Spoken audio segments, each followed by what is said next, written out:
দিনে ডাক পাবেন।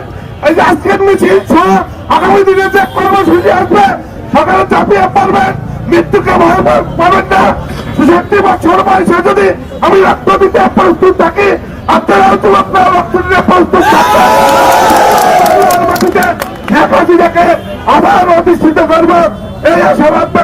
এই বাংলাদেশের একটি কুচুক্তি মহল সারা বিশ্বের কুচুক্তি মহল মিলে যেভাবে দেশ থেকে এবং ক্ষমতাকে বাধ্য করেছেন, বাধ্য করে তাকে এই দেশ থেকে বাধ্য করেছেন, এই দেশ থেকে এবং ক্ষমতাকে বাধ্য করানো তীব্র নিন্দা এবং এই প্রতিবাদ আমরা জানাচ্ছি। আজকে আপনারা দেখেছেন তার পদত্যাগের পরে সারা বাংলাদেশে আওয়ামী লীগের নেতৃবৃন্দ, এই হিন্দু নেতৃবৃন্দ হিন্দুদের বাড়িতে এবং আওয়ামী লীগের নেতৃবৃন্দদের বাড়িতে কিভাবে একটি সংযোগ এবং ভাঙচুর লুটপাট হয়েছে।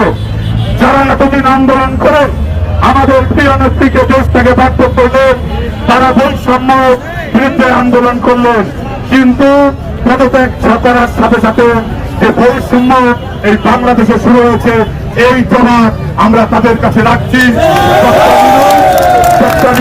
আপনি শিক্ষিত মানুষ, যে বৈষম্য যে নির্যাতন সেটা বাংলাদেশের আওয়ামী লীগের নেতৃবৃন্দের উপরে হচ্ছে এবং আপনি এবং